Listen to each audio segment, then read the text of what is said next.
예, 안녕하세요. 안녕하세요. 반갑습니다. 제 소개부터 먼저 하겠습니다. 저기 나와 있듯이 저는 이제 의과대학에서 31년간 강의를 하다가 지난 2월 말로 정년퇴임을 했습니다. 31년간 강의했었습니다. 속이 시원합니다. 뭐 흔히들 시원섭섭하다 이러는데 섭섭한 거는 하나도 없고요. 정말로 시원합니다. 퇴임하고 할 일이 없는 것 같으면은 뭐 답답하고 섭섭하고 하겠지만은 저는 퇴임하고 나서 하는 이 불교 관련, 명상 관련 강의, 연구 이쪽이 워낙에 재미가 있고 기대가 되기 때문에 이제 앞으로는 이쪽만 하면 되잖아요. 학교에서 그러니까 강단에서 강의하는 거는 재미있어요. 학생들 가르치는 거는 참 재미가 있는데 특히 의과대학은 소위 말하는 그 수능 잘 보고 뭐 이런 애들이 들어오기 때문에 아무렇게나 가르쳐도 저긴 애들이 다 알아서 공부하거든요. 그래서 가르치는데 부담이 없어서 강의는 참 좋지만은 연구하는 게 정말 힘들어요. 그 교수의 업무라는 게 교육, 연구, 봉사 이렇게 세 파트로 나누잖아요. 봉사도 뭐 내가 할 수 있는 만큼 보직도 하고 밖에 나가서 강연도 하고 이것도 재미있는데 연구는 연구비 받는 것부터 스트레스거든요. 제가 여기 처음 94년도에 경주 캠퍼스에 부임을 했는데 그때나 지금이나 연구비를 수주하는 확률이 10%가 안 됩니다. 그러니까 10과제를 내면은 한 개가 잘 안 된다는 거죠. 보통 한 7% 선에서. 그 경쟁이라는 게, 그 정말 피튀겨요. 그거를 이겨내고 연구비를 받는 거가 이제 1차 관문이고, 받고 나면은 대학원생들 졸업시켜야죠. 논문 내는 게 이게 또 장난이 아니거든요. 뭐 아무데나 논문 실을 것 같으면 별 스트레스 안 받겠지만은 소위 말하는 국제저명저널 SCIE에 내야 되고 그것도 등급을 나누어 가지고 탑 5%, 10%뭐 이런 데 내기를 요구를 하고 그런데 내야지 다음번에 연구비 받을 때 평가가 좋아가지고 잘 받고 이러니까 그 스트레스는 정말 그는 안 해보면 설명하기가 힘든 그런 과정이에요. 그 스트레스를 안 받는 교수들은 아마도 거의 없지 싶어요. 아무리 그 연구를 잘하는 좋은 대학에 잘 나가는 연구실이라 하더라도 그 나름대로의 그 경쟁력이 있고 하기 때문에 굉장히 힘들 겁니다. 그거 때문에 사실은 교수하는 거가 사실인데 새로운 거를 이렇게 발견해 나가는 그 과정 그게 교수의 진면목이잖아요. 그 어느 분야든 간에 강의는 뭐 가르치는 거는 뭐 유치원 보육사라 그럽니까? 뭐 유아원 보육사나 초등학생 교사나 대학교 교수나 저는 뭐 다를 거 없다고 생각합니다. 뭐 대학 교수가 더 어렵느냐? 절대 나는 그렇게 생각 안 해요. 오히려 초등학생을 가르치는 게 더 어렵지 않을까 싶기도 하고 중학생들 디고 말고 아무거나 묻는 거 그거 답하려고 하면은 골치 아프지 않겠어요? 저 같으면 못 가르치지 싶어요. 중학생들 뭐라도 물으면 그걸 다 처리를 해야 될 텐데 그것도 참 실력인 것 같거든요. 그래서 강의도 쉽진 않지만 어쨌든 재미있고 그런데 그러니까 교육은 그렇고 연구라는 것이 항상 짓누르고 있다. 연구를 하면은 시간이 항상 모자라요.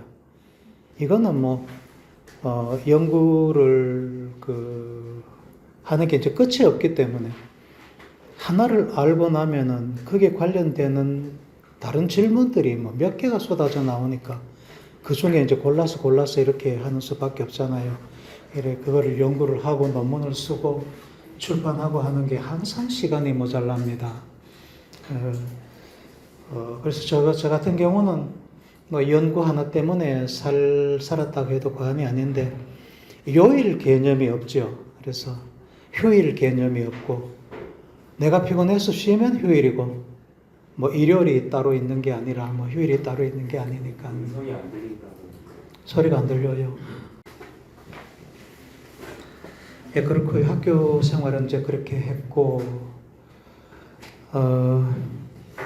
그다음에 밑에 김해 사띠 아라마 이런 말이 나오는데, 사띠 아라마는 아라마가 사찰, 학교 이런 뜻입니다. 김해의 김해 북쪽입니다. 대동면인데 거기에 사띠 아라마라는 사찰이 있습니다. 대한불교 조계종 소속입니다. 그런데 나중에 사진을 제가 종종 보여드리겠지만, 사띠 아라마라는 절이 남방 스타일입니다. 저쪽에 미얀마 태국 가면은. 예, 그래서 테라와다 불교 전통을 따르는, 초기 불교를 따르는 절입니다. 거기에 인연이 돼가지고 나간 지 원래 6년째 나가고 있습니다. 매주 토요일 날 나가서 스님한테 불교 배우고 다음에 수행하고, 거기는 사띠 수행합니다. 알아차림 수행요. 그리고 그거를 시작한 지 원래 이제 벌써 이제 6년째 들어가는 거고요. 그냥 일반적으로 우리가 절에 간다 그러면은 일요일 날 가가지고 불공 드리고 절하고 오고 스님 불법 듣고 법문 듣고 오고 보통 이러잖아요. 그죠? 일반 제가자들은. 근데 저들은 철저하게 수행을 시킵니다. 그래서 매주 가면은 스님이 수행 점검을 하시고, 몇 시간, 행념은 몇 시간, 좌념은 몇 시간 할 때에 어떤 느낌이나 현상이 있었다 이런 거를 보고를 드리면 거기에 대한 설명을 해주시고 하는 거를 계속 합니다. 그래서 꼭 제일 중요한 거는 이론적인 거를 불교를 알아야 되는 것도 사실이지만은 수행해서 깨달음으로 가는 과정을 겪는 게 그게 제일 중요하잖아요. 그걸 한지 어쨌든 간에 거기 나간 지가 2020년부터 나갔으니까 원래 6년째가 되고, 거기에 연구를 좀 해보자 해가지고 학술원을 만들었는데, 저보고 원장을 맡아달라 그래가지고 학술원장을 맡고 있고요. 저는 거기 가서 강의를 자주 합니다. 특강으로. 우리 붓다빠라 스님이거든요. 왜 지난번에 작년 23년도 5월 달에 인도 부다가야에 분황사를 세웠잖아요. 조계종에서. 그 조계종에서 세운 분황사가 저들 김해 사띠 아라마의 분원입니다. 그쪽이. 거기 부다가야에 사띠 스쿨이라고 메나 사찰을 운영을 하는데 그 안에 만들었죠. 분황사를. 그래서 거기 주지 스님으로 계시고, 물론 김해 사띠 아라마의 주지 스님이시고, 그 스님은 완전히 거의 내과학자였습니다.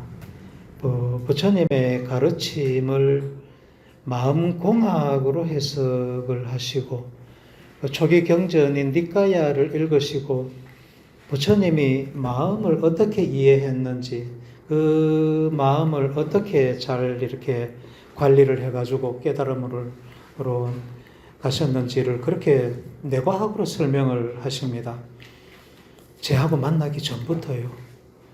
제가 가서 저는 제 나름대로 부타파라 스님을 만나기 전부터 제가 불교에 이렇게 심취해가지고 불교 공부를 하고 이거를 내과학적으로 설명하고 하는 게 벌써 14년째 되는데 스님하고 만난 거는 이제 2020년도에 만났으니까 거의 제 나름대로 거의 한 7, 8년, 9년을 나름대로 공부를 하고 스님은 스님대로 니까야 경전을 읽으시고 공부를 하시고 두 사람이 만났는데 만나고 나니까 서로 그렇게 좋은 것 같아요. 그러니까 서로 가려운 데를 긁어주는 것 같다. 스님은 그 내과학적인 그런 어떤 그 갈증 이런 거를 제가 이렇게 풀어주고 저는 불교적인 측면에서 제가 그동안에 좀 이해가 잘 안 됐던 그런 그 부분들을 부타파라 스님이 깨끗하게 설명을 해 주시더라고요. 그 쉬운, 쉽다고 생각하는 오온, 육식, 이런 것조차도 제가 이해하기에는 설명이 잘 안 돼요. 그 기존에 나와 있는 설명을 이렇게 제가 보고 이해를 하면은. 이게 나름대로 굉장히 이제 의문을 많이 갖고 있었는데, 그 의문을 부타파라 스님이 깨끗하게 설명을 잘 해주시더라고요. 그리고 부타파라 스님이 좀 이렇게 당신의 짐작으로 알고 있었던 그런 뇌과학적인 그런 측면, 마음에 대한 뇌과학적인 측면은 제가 이제 설명을 해드리고 하니까 스님도 참 좋아하시고, 그래서 스님이 쓰신 언제 2023년도에 여기서 학위를 받으셨나? 근래에 학위를 받았습니다. 9년 만에 학위를 받았어요. 수료해 놓으시고 막 학위는 막 별로 필요 없다 하시다가 23년도에 학위를 받으셨는데, 학위 논문이나 스님이 내신 팔정도 수행 체계 이런 책에 보면은 제 책을 굉장히 많이 인용을 해 놓았습니다.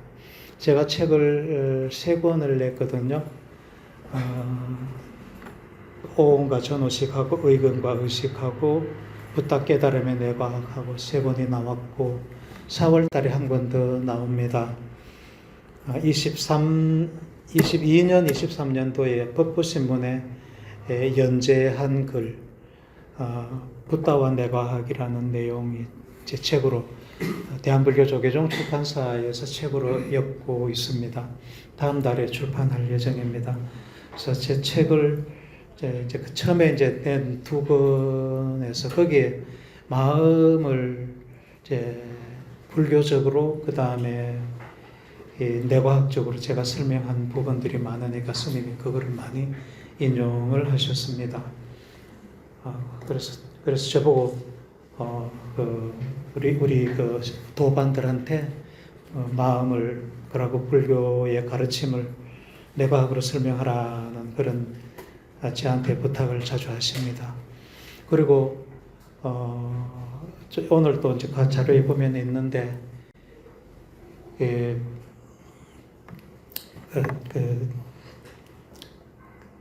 부처님이요. 운나바 바라문경이라는 데 보면은 마음이라는 것이 우리 마음 공간이라 그럴까, 마음 공간이 어떻게 생겼는지 그 체계가 어떤지를 정확하게 설명하고 있습니다. 그런 거는 보면은 부처님이 마음이라는 그때는 뇌라는 말은 안 썼어요.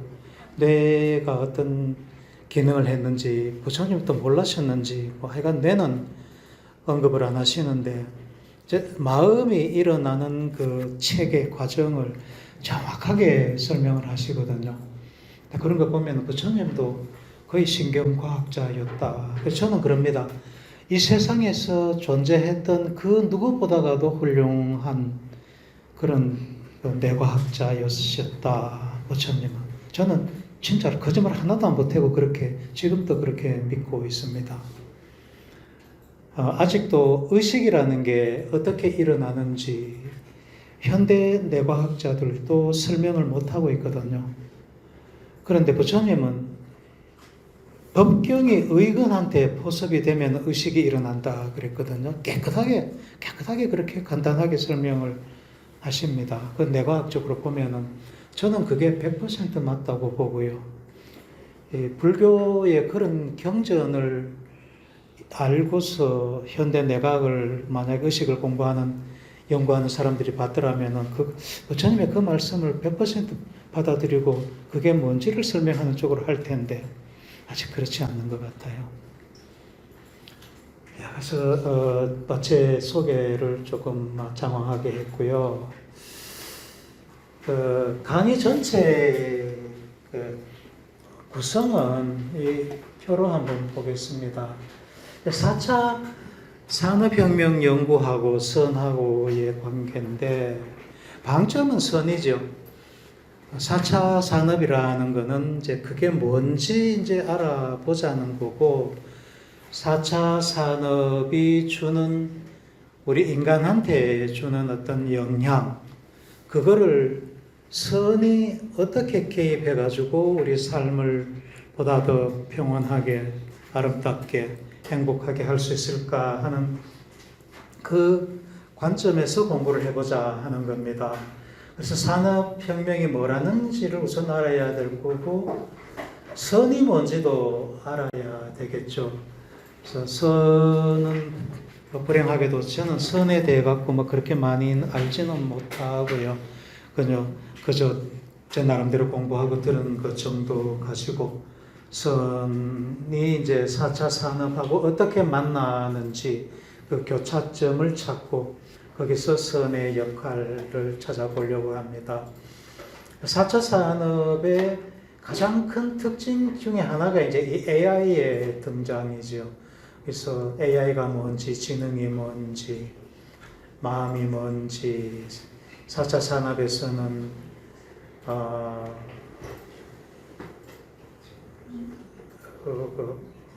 왜 외로움과 불안, 걱정 이런 게 많이 생기는지, 외로움이라는 게, 불안이라는 게, 걱정이라는 게 이게 마음이잖아요. 마음은 다 뇌의 작용입니다. 그래서 어떤 마음이 있다는 것은 그 마음을 만들어내는 뇌가 있다는 거예요. 그래서 우리 뇌는 굉장히 복잡한 그런 구조들의 기능들의 복합체고 그 각각의 구조가 각각의 마음을 만들어내는 그런 그 기능을 하죠. 그래서 외로움, 불안, 걱정, 초조, 기쁨, 슬픔 이런 게 다 마음이면은 그 마음을 만들어내는 뇌가 반드시 있어야 되고 그래서 그 뇌가 뭔지 그 뇌가 있으면은 그 뇌를 어떻게 다루어 가지고 불안, 걱정, 초조 이런 거를 좀 줄일 수 있을지 최소한 없애지는 못한다 할지라도 줄일 수는 있어야 되겠다. 그 줄일 수 있는 방도가 선이다, 명상이다 이렇게 되는 거죠. 그래서 4차 산업과 4차 산업이 미치는 불안, 초조, 걱정 이것과 선의 만남이라는 점이 교차점이 그런 거라는 겁니다. 그래서 그런 거를 알려면은 여기 여러 가지 이런 것들을 알아야 되고 왜 괴로움을 불러일으키는 말라식 같은 것도 공부를 좀 해봐야 되고 기본적인 뇌 신경 이런 거를 좀 해야 되고요. 중간고사는 시험은 보지 않겠습니다. 이 중간고사 시간에 대신에 수업을 하겠습니다. 우리 첫 시간 수업을 못했지 않습니까?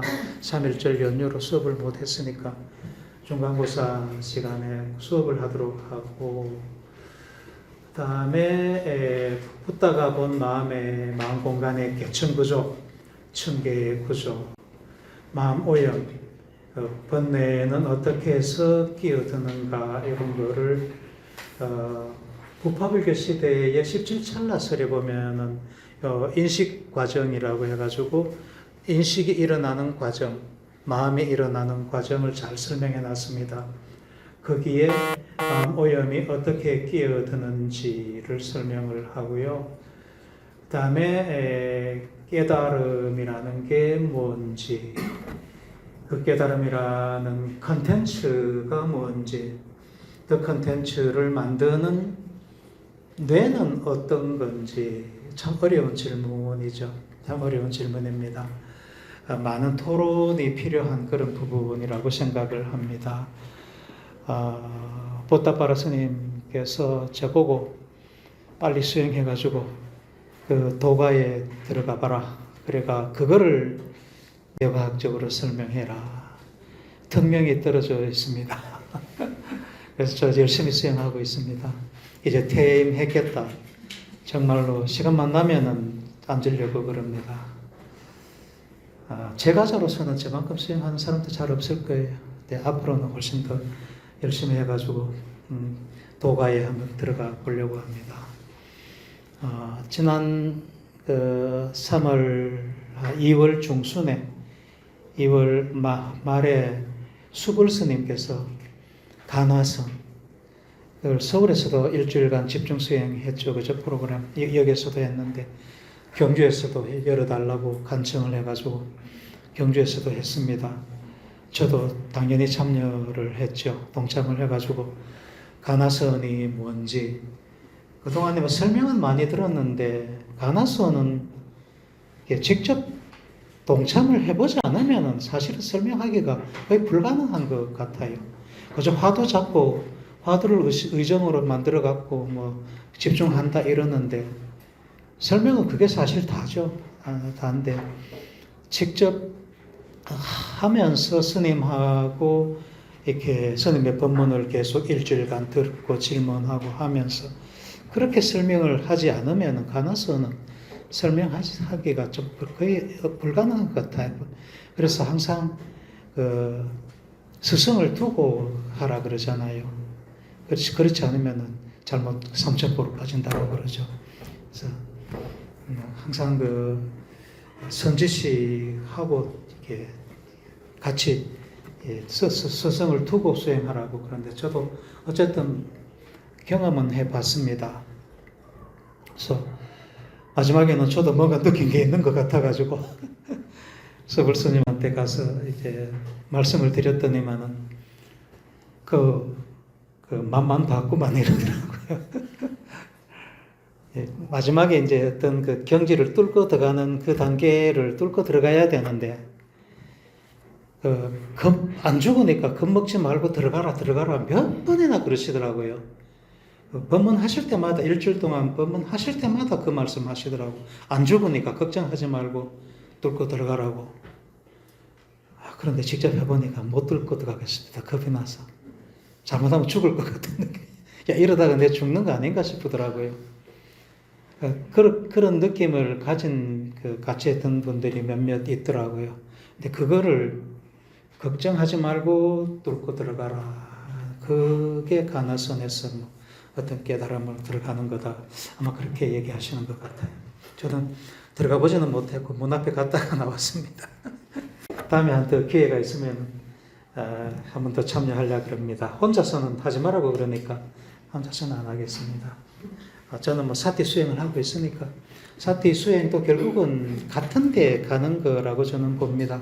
가는데 사티 수행은 히말라야 에베레스트 산을 올라간다 그러면 사티 수행은 등짐 메고 꾸역꾸역 올라가는 거고 간화서는 헬리콥터 타고 그냥 올라가 버리는 것 같아요.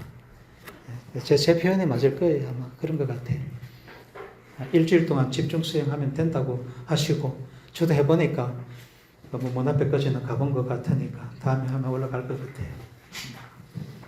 자, 어쨌든 그 깨달음에 대한 많은 토론이 있어야 될 거고 다음에 마음이 만들어지는데 마음은 체화된다 이렇게 얘기를 합니다. 체화, 인바디 된다. 그래서 인바디 된다는 거는 동사로 체화, 물질화 된다. 마음이 물질화 된다. 물체화 된다.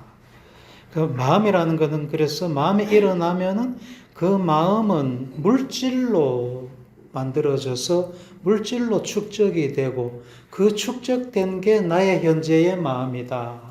그게 결국 뇌니까 embodied mind 이렇게 얘기를 합니다. 체화된 마음.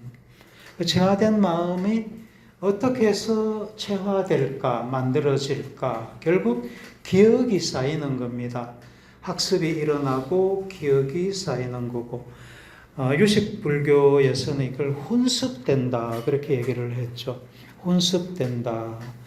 연기 가득한 방에 들어갔다 나오면 그 연기가 우리 몸에 배이듯이 어떤 마음이 일어나고 나면은 그 마음이 이제 내 몸에 혼습된다. 유식불교 유식학자들은 그렇게 얘기를 했는데 그게 결국 뇌에 체화된다. 거의 같은 말이죠. 그런 거 그렇게 진행을 해보도록 하고요. 그리고 과제가 4차 산업하고 그 선하고의 교차점을 찾아가지고 4차 산업만 할 필요도 없고요. 선만 해도 좀 그렇고, 그러니까 두 개가 이렇게 믹스 되는 지점을 찾아가지고 찾아보는데 AI 가지고도 하나 써볼 수가 있겠습니다. AI가 요즘 사람 말을 주인 말을 잘 안 듣는 AI 뭐 이런 얘기도 하잖아요, 그죠? 얘가 명령을 하는데 명령을 거절하고 지 나름대로 생각을 해가지고 뭐 어떻게 한다 이런 측면도 그 하나의 예로서 이제 그럴 수가 있을 거고, 윤리적 AI를 어떻게 편리하긴 한데 저도 수업 준비하는데 요즘 AI 도움 많이 받습니다. 챗 GPT 가지고 물으면은요, 전에는 구글로 찾아가지고 자료를 모았는데, 요즘은 구글 찾는 것보다가 이 AI는 사실은 인터넷에 올라와 있는 모든 자료를 다 알고 있다고 보면 되잖아요. 그래서 얘를 만들어내는데 얘를 워낙에 많은 자료를 학습을 시켜야 되기 때문에 그 방대한 자료를 기억을 일단 해야 될 테니까 그 방대한 기억 용량, 방대한 양을 교육시키는 다 3, 4년이 걸린다 그러거든요. 그래 그 돈이 엄청 들어가니까 마이크로소프트나 구글이나 뭐 이런 데서밖에 챗 GPT 수준의 AI를 못 만든다 그러잖아요. 네, 그래서 걔한테 물으면은 모르는 게 없으니까 세상에 나와 있는 지식은 다 하니까는요. 지가 거기를 필요한 거를 찾아가지고 그 필요한 것만 꺼내 주니까 이제는 구글을 찾을 필요가 없죠. 그래서 질문만 정확하게 하면은 모든 답을 얻을 수 있는 답은 다 줍니다. 그래서 얘를 옆에 두고 일을 하지 않을 필요가 없어요. 전문 지식을 이제 요하는 그런 분야라면은 AI는 반드시 이제 사용해야 되는 것 같습니다. 심지어 논문 쓰는데도 뭐 이런 내용으로 자료를 주고 써달라 해도 써준대요. 저는 차마 그렇게는 못하겠습니다. 존심해서. 그래서 그렇게는 못하겠고, 논문은 이제 제가 쓰든지 학생이 쓰든지 하고, 그 영어가 완벽하지 않으니까 영어 같은 거 수정해달라 이런 거는 부탁하면은 깨끗하게 수정을 해주고요. 전에는 논문 수정해주는 전문 회사가 있거든요. 지금도 있어요. 한 30만 원 정도 들어요. 학교에서 이제 그런 걸 부담해가지고 학교에서 그걸 이제 서비스를 받아주죠. 그런데 이제 챗 GPT가 나오고부터는 이제 그것도 필요 없는 거예요. 이제 그런 회사 이제 다 망하게 생겼어요. 예. 그리고 논문에 출판할 때 보면 투고하고 나면은 리뷰어들이 리뷰하고 뭐 이거는 왜 안 했느냐, 이거는 어떻게 해야 되느냐 질문을 막 하잖아요. 거기에 대한 답을 구하는데도 AI한테 딱 주면 지가 다 찾아줘요. 그 중에 이제 제가 필요한 것만 취사 선택하면 되거든요. 제가 찾지 못하는, 저는 엄두도 안 나는 그런 그 자료까지 다 찾아주니까 정말 편합니다. 그래서 AI가 이제 비윤리적으로, 얘가 이제 비윤리적으로 살 수도 있으니까 그런 거를 어떤 AI가 돼야 될까 하는 거를 한번 논해 보도록 하고, 워라밸, 그 워크-라이프 밸런스, 일만 하고 살 수도 없고 놀고도 살 수도 없고 뭐 그렇잖아요, 그죠? 거기에 이제 긱 이코노미라는 말이 나오는데, 4차 산업화 되면서 전문 어떤 평생 직업이라는 개념이 사라졌다. 단타로 뭐 짧게 어떤 일을 하고 떨어져 나오고, 들어가서 어떤 일을 하고 떨어져 나오고 하는 이런 경제를 기업경제라고 그럽니다. 이 기업경제의 그 근무 환경 속에서 이제 여러 가지 문제점이 또 있겠죠. 그죠? 편리하기도 하겠지만은, 뭐, 일주일간 일 딱 하고 나와야 되고, 뭐, 이런 거 같은 경우, 근데 제가 이제 캐나다에서 공부했는데, 캐나다에서 보면은 6개월간 일을 하고 6개월간 해고돼 버리는 겁니다. 고의로. 그러면은, 뭐라 그래요? 해고되만 나오는 있잖아요. 그죠? 예. 그거 받아가 놀러 댕기고. 그런 경우도 있던데, 이거는 뭐 6개월이 아니라 훨씬 더 짧게 일하고 떨어져 나오고 이런 경우도 있으니까 불안하기도 하겠죠. 그죠? 고용 불안 이런 게. 그런 거가 있을 때 선이 어떻게 가서 선이 어떻게 도움을 줄 수 있을까.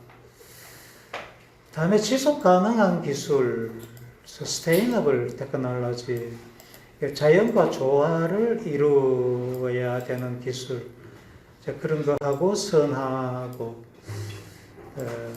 좀 생각을 좀 많이 해봐야 될 겁니다. 금방 어떤 아이디어가 잘 안 떠오를 거예요. 선과 관련된 지속 가능한 기술은 어떤 것이 있으며 어떻게 개발할 수가 있을까? 챗GPT한테 물어보세요. 좋은 힌트를 잘 줄 겁니다. 그러면 그런 거를 하나 선택을 하시면 됩니다. AI 창의성. AI가 요즘 그림도 잘 그리고, 뭐, 음악도 잘 작곡하고, 뭐, 얘가 사람보다 낫잖아요. 그죠? 야, 그런 거 하고, 그런 거를 선의 관점에서 한번 평가를 해보자. 그런 걸 해주는 프로그램이 뭐 이런 게 있나 봅니다. 저는 챗GPT만 써봤는데, 쓰시는 분이 있으면 이런 거를 해보는 것도 좋을 것 같아요. 제가 한번 챗GPT한테 선시를 한번 써봐라 그래 봤습니다. 그래 보니까 한 손이 치는 소리, 이거를 묘사하라고 이렇게 제가 준 것도 아니고 지가 선택해서 이제 이런 거를 예를 들어서 하는 겁니다. 그래서 일반적인 지능만 있는 그런 뭐 컴퓨터라면은, AI라면은 밑에 같이 한 손은 칠 수 없다, 박수를 치려면 두 손이 필요하다, 뭐 이런 지식적인 답을 내놓겠죠. 이런 거는 선적인 창의성이 아니다. 그런데 밑에 선문답하는 이런 말을 또 지가 또 만들어냅니다. 한 손으로 손뼉 치는 소리를 한번 묘사해봐라. 그러니까 선문답을 해버리는 겁니다. 바람이 움직인다. 그러나 나뭇잎은 그대로 있다. 뭔가 하여간에 질문하고 연결은 되는데 직접적인 그런 지식적인 연결이 아니라 이게 선문답으로 하잖아요. 그죠? AI가 이렇게 똑똑합니다. 하여간 이런 거를 예를 들어가지고 한번 평가를 해 보도록 그렇게 하고요. 윤리적 기술, 이게 아까 지속 가능한 기술 거의 비슷하다고 보면 되겠습니다. 특히 이제 이런 생명공학 같은 경우 인간복제, 인간복제를 제가 이제 생명과학 쪽에 있으니까 이거 하려면 얼마든지 합니다. 지금 기술이 황우석 박사님이 개 뭐 이런 반려동물 복제는 잘 하시잖아요. 지금도. 그래서 그 뭐 잠깐 실수하는 바람에 학계에서는 쫓겨났지만 그 기술은 있는 거니까 그 기술을 아랍의 뭐 어느 부호가 돈을 대 가지고 연구를 계속 한다고 그러더라고요. 만수르 그분이 돈을 대 가지고 뭐 돈 많은 사람한테는 연급이 그 정도야 뭐 껌값이니까. 그래서 돈 많은 분들이 반려견이 이제 병이 들어가지고 죽는다든가 이런 경우에 꼭 같은 거를 하나 더 갖고 싶잖아요. 그죠? 그럴 때 복제하면 되니까 그런 거를 하시는가 봐요. 사람 같은 경우는 이제 골치 아파지죠. 그죠? 사람을 복제하면은 내가 될 것 같아요. 내 피부 세포를 떼가지고 나를 만들었다. 그 사람이 내하고 같은 인간이 될 것 같아요.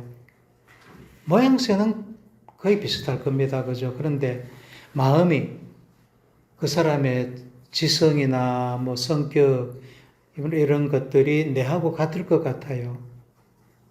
아니라고 고개를 흔드시는 분들이 들어 있는데 왜 아닐 것 같아요? 다양한 변수가 있어가지고. 예, 모든 반응들이 모든 어떤 상황들이 일정하지 않기 때문에 거기에 따른 리액션들이 잠깐만요. 예. 이거 갖고 하면 여기 같이 마이크 들어가거든요. 네. 이 줌으로 들어오신 분도 좀 들어야 되니까.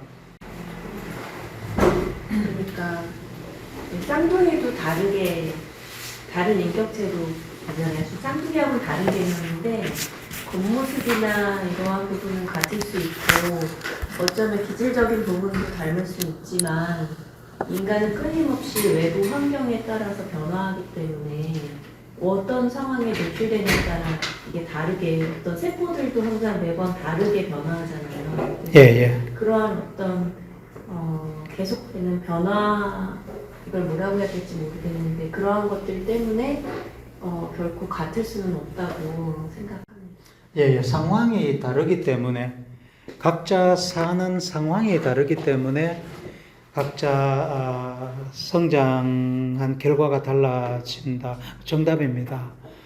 그게 우리 마음이라는 거는 성격이 뭐 다른 거 뭐 다 비슷하니까 마음만 생각합시다.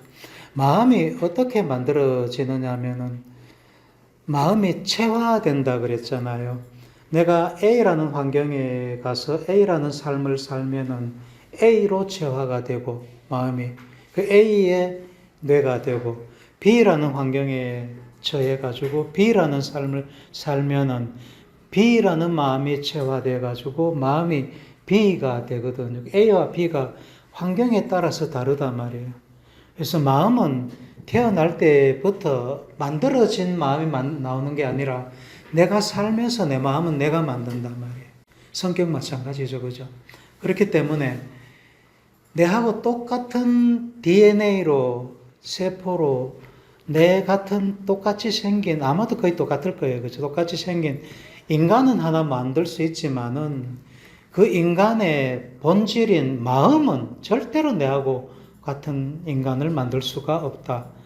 그 새로 생긴 개체가 내가 살아온 과정을 그대로 복제해서 살 수는 없잖아요. 그래서 아무런 의미가 없는 거예요. 나를 복제했다 손 치더라도 아무런 의미가 없는 거예요. 그거는 내가 아니에요. 괜히 잘 모르고 뭐 영생한다고 그래가지고 내 세포를 복제하고 세포를 싱싱할 때 냉동시켜 놨다가 나중에 의한다 이러는데 천만의 말씀.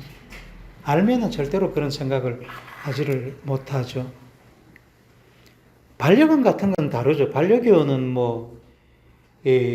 생긴 게 일단 똑같으면은 뭐 거의 비슷하고, 뭐 개나 고양이나 뭐 노는 게 걔네들의 마음이라는 거는 단순해가지고, 그 뭐 별로 마음이랄 게 뭐 별로 있나요? 뭐 그 마음이라는 게 또 뭐 이런 마음을 내나 저런 마음을 내나, 뭐 개는 개고 뭐 고양이는 고양이고, 그 고양이 그 똑같은 모양새가 내면 그게 걔가 걔 같겠죠, 그죠? 그래서 반려견 같은 경우는 괜찮은데 사람은 절대 그럴 필요가 없다. 그런 측면이 있고, 그래서 인간 복제는 절대로 이거는 할 필요도 없고, 무식한 사람들이 괜히 하려고 하는 거지. 생명과학자는 이걸 알기 때문에 또 그렇게 할 생각도 안 할 거예요. 네, 그런데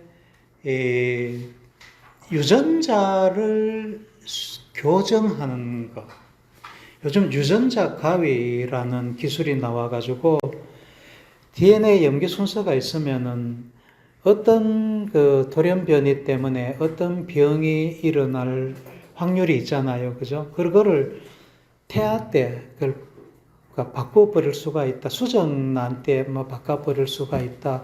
이런 경우가 있고 그러죠. 중국에서 벌써 오래전에 이제 그런 경우가 있었는데, 이런 경우, 이게 과연 윤리적으로 어떻게 우리가 생각할 수가 있느냐. 이런 거를 한번 토론해 보자는 거고요. 그 다음에 생산성. 그러니까 선적인 환경. 뭐 우리가 지금 디지털 환경에 사는데, 디지털이라는 게 사실 메마른 거하고 거의 같이 결이 같잖아요, 그죠? 디지털 반대가 뭐예요? 아날로그. 예, 아날로그는 좀 인간적인 면이 있는가 반면에 디지털은 좀 삭막한 그런 면이 있잖아요. 그래서 디지털 시대에 사는 우리 삶, 이거를 어떻게 좀 아날로그화 해보자. 아날로그화 하는 것 중에 이제 선의 개념을 집어넣어가지고 어떻게 삶의 환경, 생산성, 그러니까 뭐 회사 같으면 그런 환경을 만들어 볼 수가 없을까. 제 아들내미는 그 캐나다에서 공부해가지고 토론토에 살고 있습니다. 국적도 캐나다 국적을 얻어가 캐나다에 살고 있는데, 중학교 때부터 갔어요. 직장을 컴퓨터를 해가지고 코딩 한다 그러죠. 그죠? 프로그래밍 하고 있는데, 회사는 미국 회사입니다. Included Health라고 건강 관련 회사인데, 그냥 병원이나 뭐 이런 개념이 아니고, 요즘 디지털 뭐 그런 게 있잖아요. 그죠? 웨어러블 뭐 이런 거 개발하고, 그 다음에 병원하고 환자하고 어떤 그 시스템을 개발해가지고 편하게 이용할 수 있는 그런 프로그램을 만들어내고 하는 뭐 그런 거를 하는데, 회사를 안 가고 집에서 일해요. 처음부터. 처음에 들어갈 때 토론토에 몇 명도 없어요. 위에 상관하고 인터뷰 한번 하고는, 그 다음에 집에서 일해.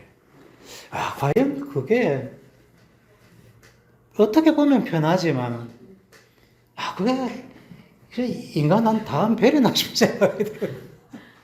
회사 나가가지고 부장님, 과장님하고 뭐 야약하고 뭐 이렇게 나무래기도 하고, 그래 관계 속에서 인간성이라는 게 자라고, 인격체라는 게 그렇게 해서 만들어지고, 뭐 그렇게 재미도 그렇게 나오는데, 마음이라는 게 그런 마음이 만들어져야지 뭔가 좀 유순한 마음이 될 것 같고. 그런데 이거는 집에서 저 혼자서 줌이나 뭐 이런 걸 통해 회의하고 프로덕트만 내만 되고 뭐 이러면은, 이거 아주 그냥 삭막한 그런 그 모래알 같은 인간이 안 되겠나 싶은 게 참 사실은 걱정이기도 해요. 이제 요런 그래서 이런 거를 좀 또 완화시킬 수 있는 그런 생산성이 있는 선이 좀 가미된 선정원이라는 거는 좀 휴식하기 위해 가지고 뭐 가상현실, 예, VR, 버추얼 리얼리티, 가상현실을 이런 거 요즘 많이 나와 있죠. 특히 명상하는 앱에 보면은 가상현실 이런 거를 프로그램을 해가지고 마음을 굉장히 어떤 마음 상태로 편안한 상태로 들어가게끔 이렇게 하는 게 있는데 이런 것도 한번 해보시도록 하고 이게 뭐 앞에서 얘기한 거 뭐 거의 비슷한 거고 스마트 시티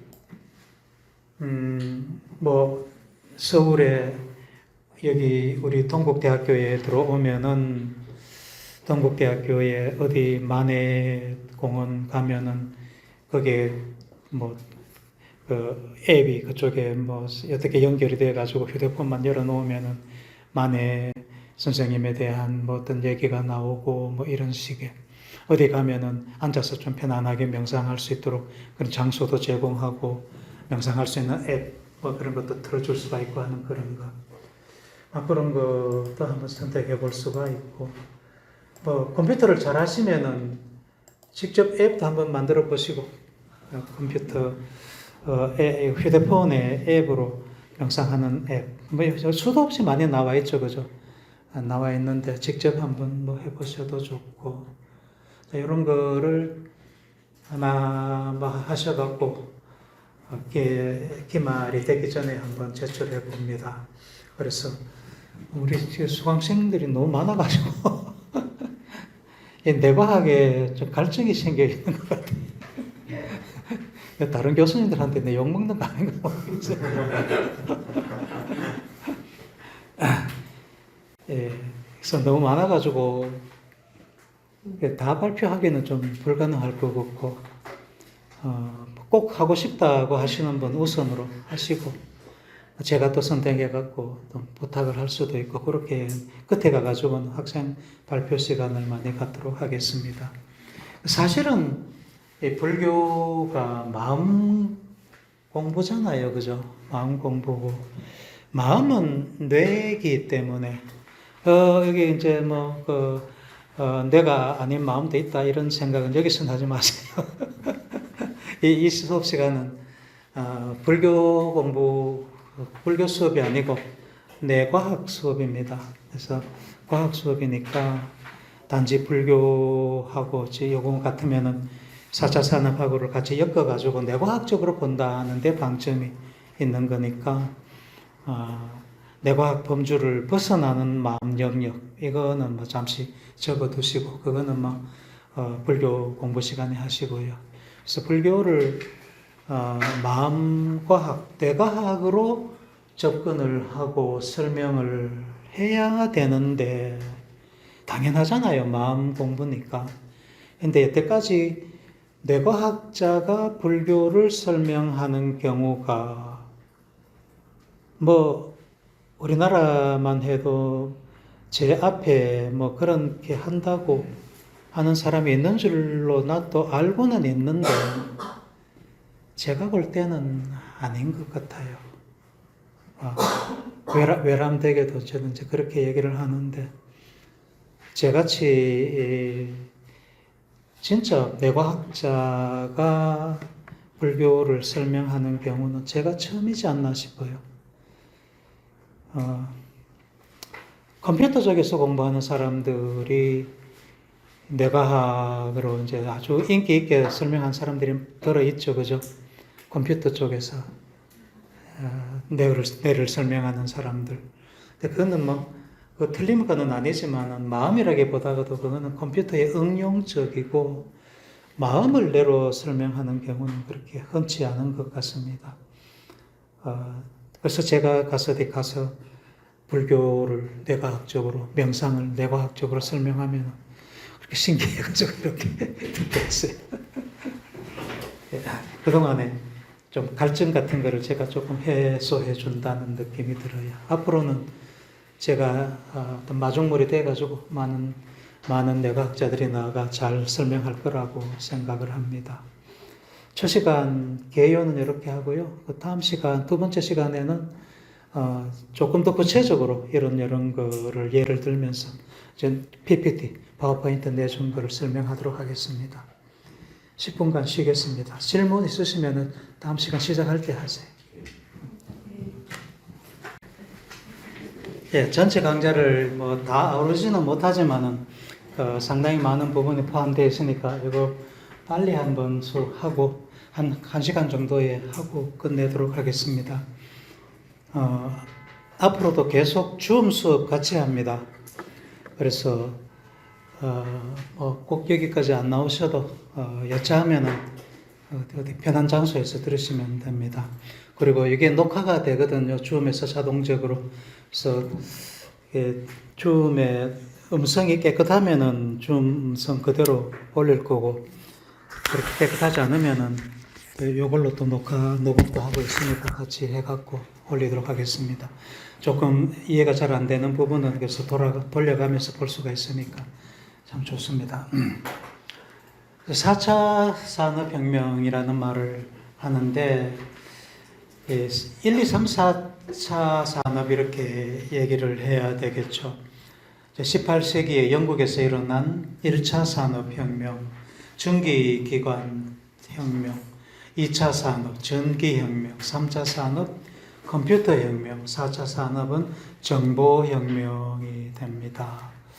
그래서 1차 산업은 영국 사람들이 세계를 항해하면서 많은 그 부를 모아가지고 그 부가 쌓이다 보니까 삶을 좀 더 어떻게 더 즐기고 싶으니까 옷부터 좋은 거 입자 해갖고 방적기 이런 게 개발이 되잖아요. 네, 이게 이제 동력이 필요하니까 전기기관이라는 거를 만들어 가지고 기계화 시대를 열죠. 그래서 전기기관이라는 기술이 개발이 되고 거기에 대한 산업, 전기기관으로 달리는 뭐 여기 옆에 보면은 말도 끌고 뭐 이래 놨는데 하여간 전기기관 차, 다음에 방적기 같은 게 이런 게 산업이 일어나죠. 사람들이 그래서 저런데 사람들이 많이 필요하니까 인력이 많이 필요하니까 시골에서부터 도시로 나오는 도시화가 열리게 된 거고 이게 1차 산업이고 2차 산업혁명은 미국에서 일어납니다. 미국에 전기가 발명됨으로 해가지고 에디슨이 전기를 발명하고 벨이 전화를 발명하고 다음에 모스 같은 경우는 이제 전신, 모스 기호 이런 거를 그런 기술을 기반으로 해가지고 산업이 폭발적으로 산업화 시대로 나아가잖아요. 그래서 이런 거를 2차 산업혁명, 즉 전기 산업혁명이고 3차 산업은 빌 게이츠하고 앨런이 컴퓨터를 개발함으로 해가지고 시작이 됩니다. 맥킨토시가 먼저 나왔죠, 그죠? 근데 맥킨토시는 대중화하는 데 실패를 했고, 제가 대학원 졸업하고 나니까 맥킨토시가 등장을 했습니다. 이게 83년도, 23년도 이럴 때죠. 그러니까 유학 갈 때, 그 당시에 이제 제 동료들이 유학 갈 때 보면은 타자기를 가지고 갔습니다. 유학 갈 때에 논문 쓴다고. 자, 지금 생각하면 참 그런 시대도 있었나 싶겠지만 타자기를 싸가 갔어요. 그런데 조금 더 지나니까 저 그림에 보이는 저런 조그만한 그때 킬로바이트 280 킬로바이트 하드라는 게 그 정도밖에 안 되는 그런 것들이 나오기 시작을 하더니만 제가 유학을 86년도에 유학을 나갔는데 그때까지도 사무실에 사무원들이 사무실에 가면 논문을 막 다다다다다다 이렇게 다자를 쳤었는데 졸업할 때쯤 되니까 이메일이라는 게 등장을 하더라고요. 복도에 학과가 쫙 있으면은 복도에 지금 자판기 같은 이런 게 들어와가지고 거기에 공용으로 이제 쓰는데 이메일 계정 같은 거를 받아가지고 이메일을 주고받고 하는데 저도 그 당시만 해도 이 우편이라는 게 이게 우편부가 배달해주고 받아보는 이게 우편이지 컴퓨터로 오는 게 이게 무슨 우편이고 이래 생각을 했었습니다. 근데 인도에서 온 유학생은 그거를 빨리 받아들이더라고요. 그래서 자기는 그 계정으로 뭐 이렇게 컴퓨터 가가지고 뭐 이래 하던데, 그게 이제 거의 90년, 89년, 90년대쯤 됐고, 그보다 조금 더 있으니까 박사 후 과정, 칼텍에 가니까 파일 트랜스퍼 프로토콜이라는 게 FTP, 요즘은 그게 뭔지도 잘 모르죠. 그죠? 지금 인터넷 접하는 분들은 저게 뭔지도 모릅니다. 파일을 이렇게 주고받는 그런 시스템이에요. 인터넷을 통해가지고. 지금은 뭐 파일 같은 거 그 단톡에도 뭐 이렇게 파일 올려버리면 다 퍼지고 이렇게 되는데, 그때는 이 FTP라는 프로그램을 따로 써가지고 이걸 뭐 주고받고 이렇게 했었어야 됐어요.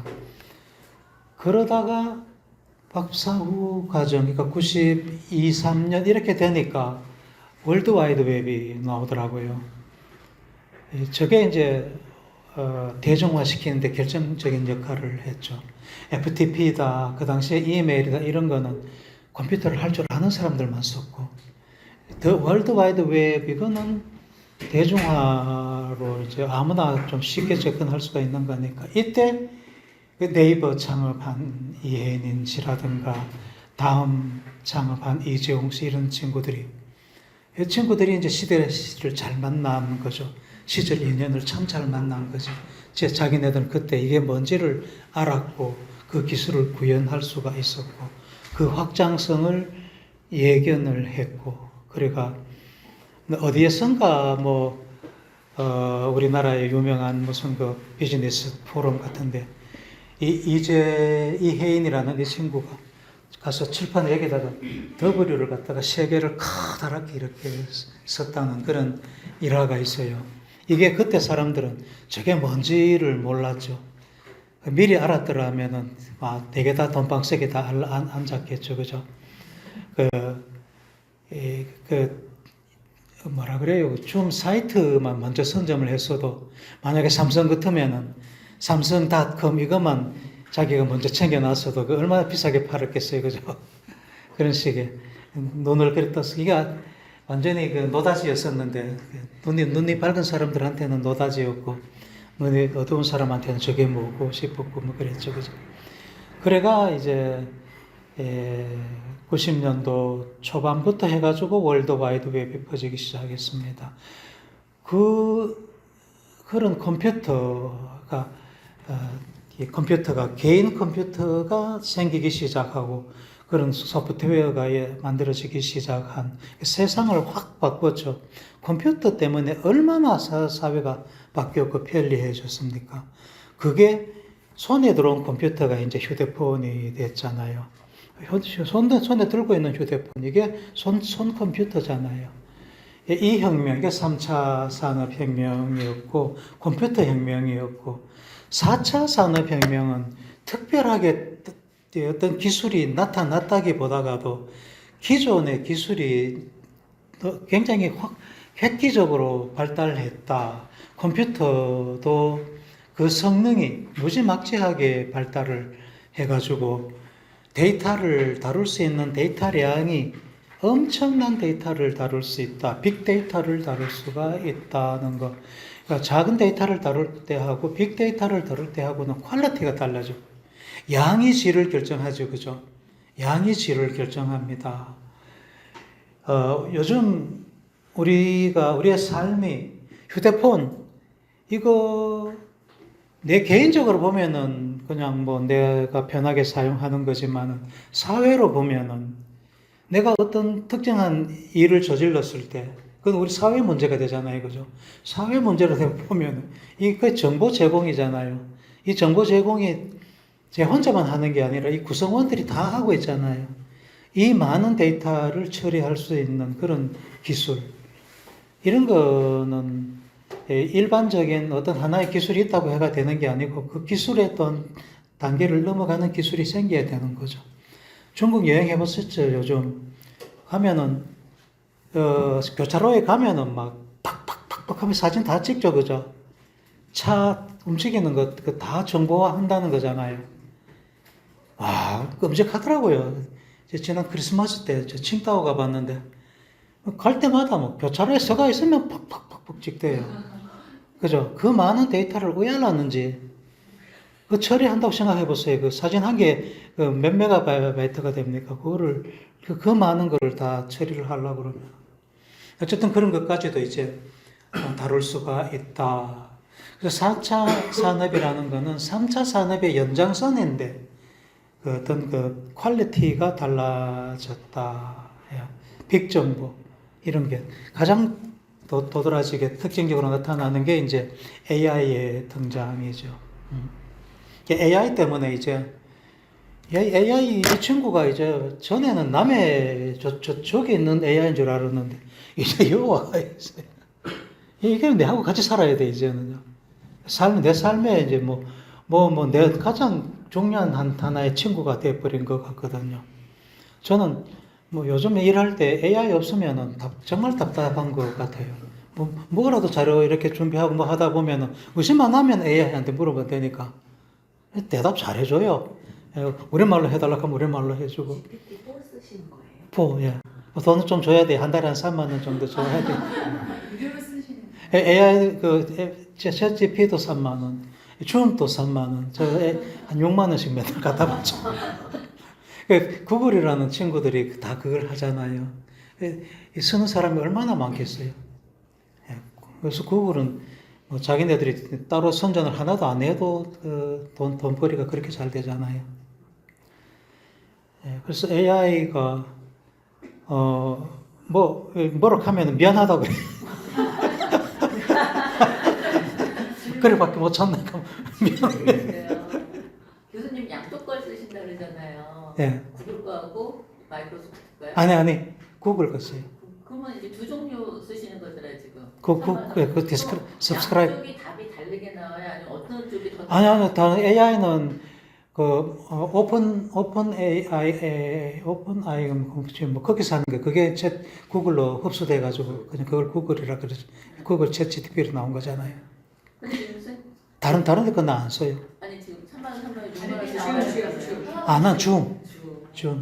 예. 줌은 제가 이거를 안 쓰면은 그러니까 한 달에 3만 원 이렇게 서브스크라이브 하지 않으면은 40분인가 그렇게 쓸 수가 있고 한 번 쓸 때마다 퀄리티가 좀 달라요. 예.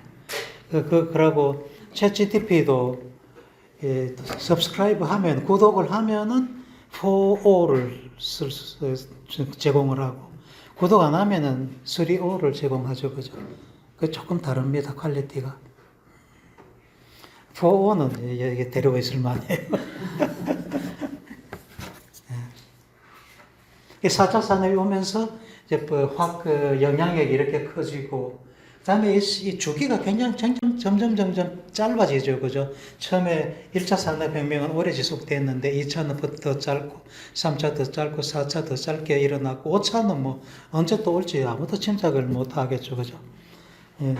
4차 산업혁명에도 우리가 살고 있지 않은 것만 해도 다행인 것 같아요.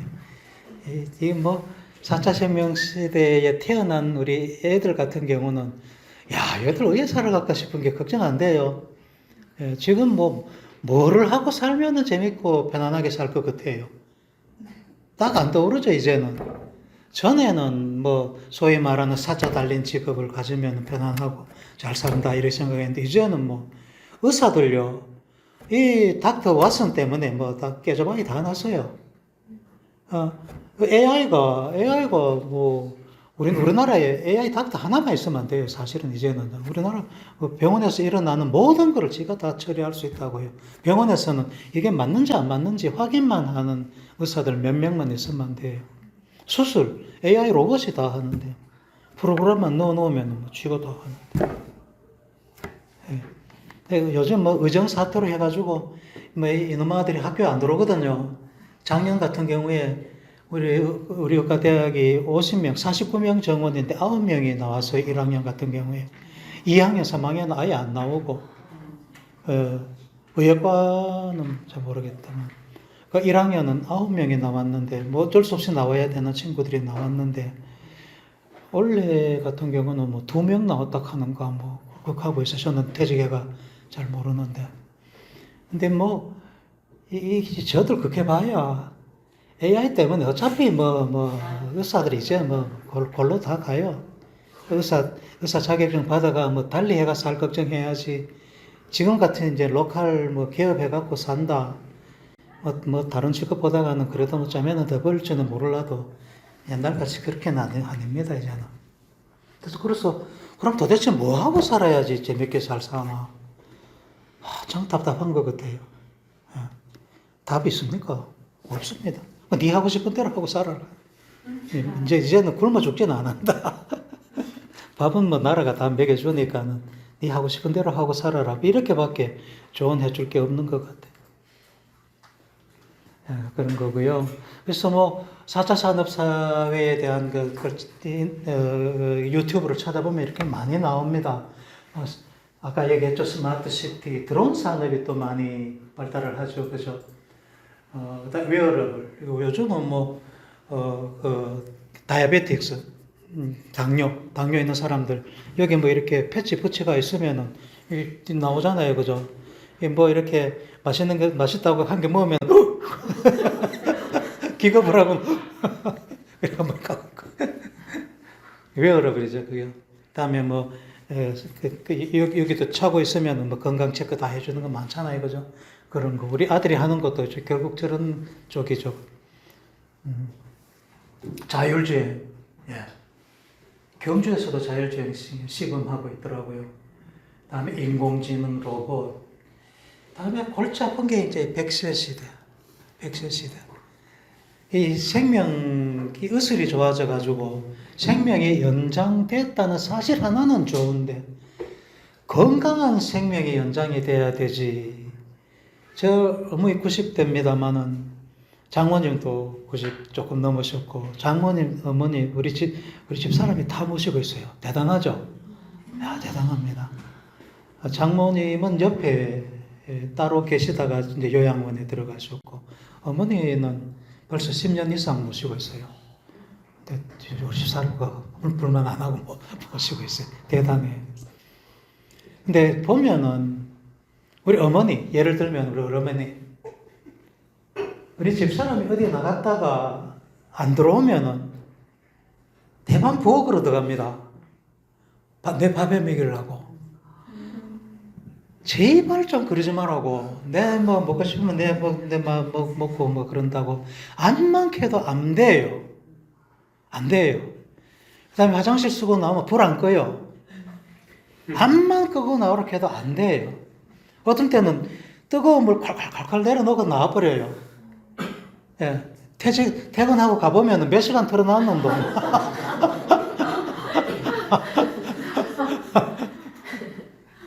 그런 상태로 10년, 20년 앞으로 더 사시면 좋겠어요. 지금은 그래도 어느 정도는 자기 제어가 되고 되니까 괜찮아요.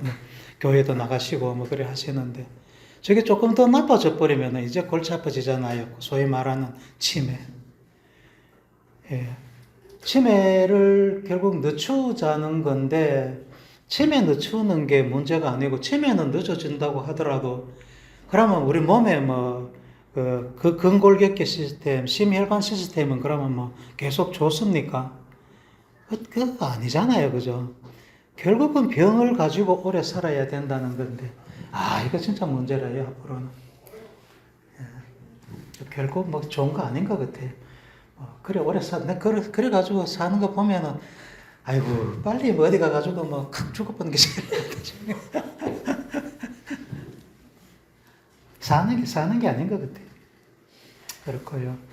얼마 전에 이제 네옴시티가 어디 간지 모르겠는데 이게 완전히 디지털 시티죠. 그죠? 이런 게 4차 산업이다.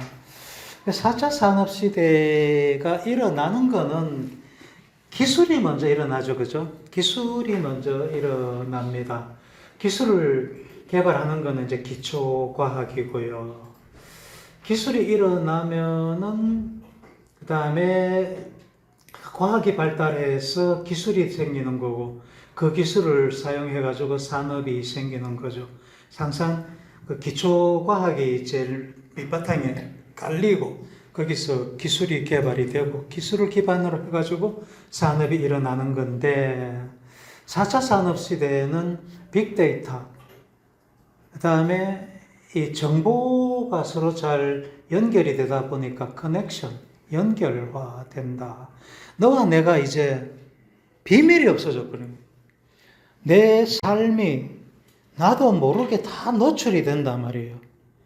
만약에 우리 국가정보원에서 내가 지난 한 달 동안 어떻게 살았는지 조사하려고 그러면 휴대폰 뺏어가지고 포렌식하고 내 그 하이패스 그거 빼내가지고 포렌식 하면 다 알아버려져요.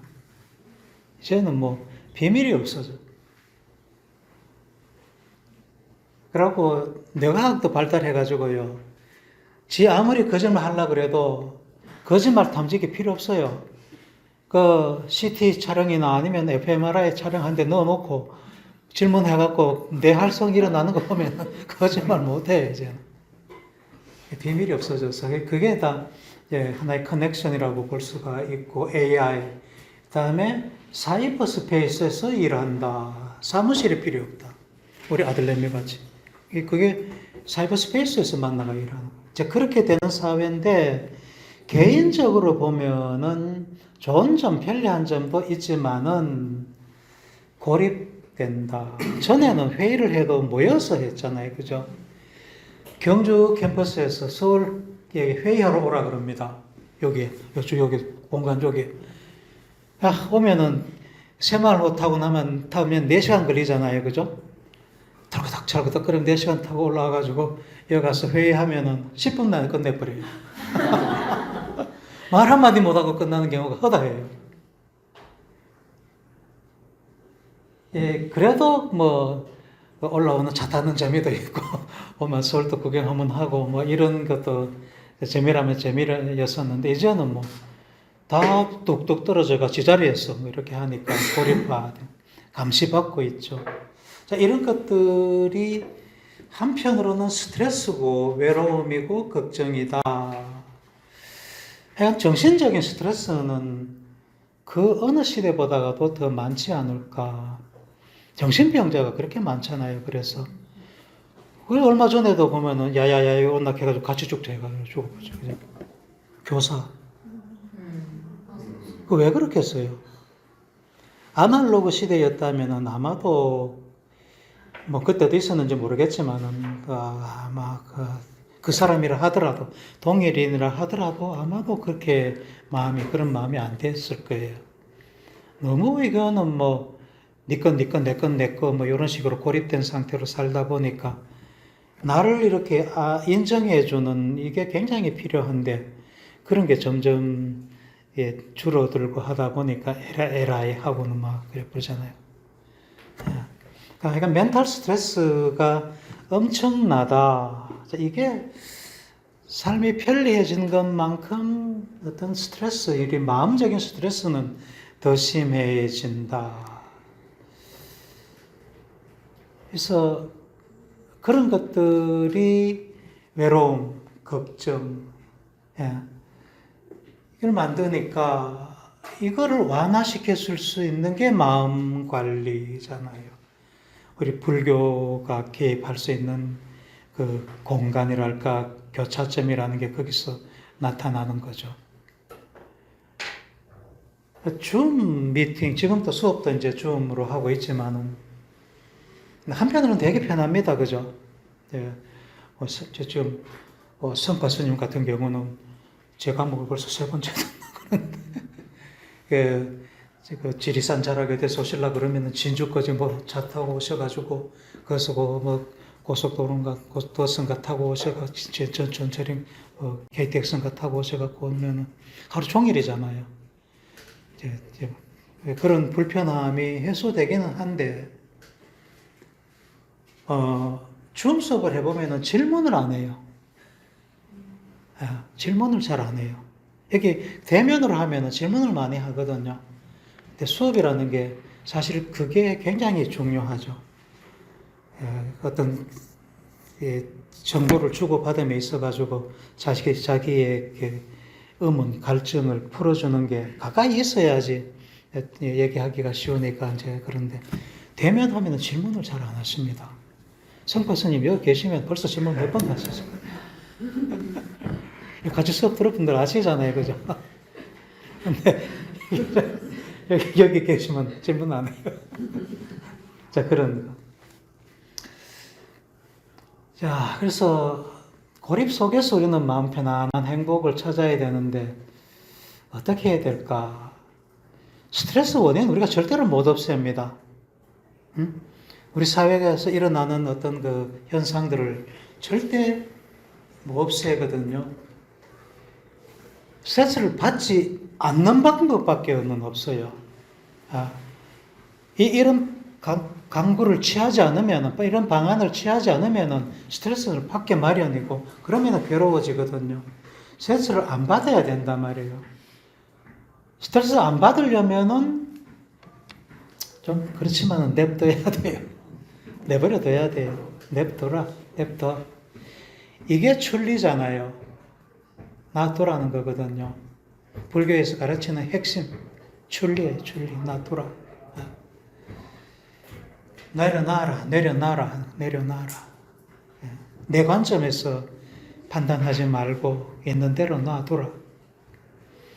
여기 마음 현상의 특징이라는 게, 이게 이제 제가 김해 사티아라마에 나간 부타파라 스님이 이렇게 쓰신 겁니다. 마음이라는 거는 내가 스스로 만들고 그 마음의 1차적인 소비자는 내다. 더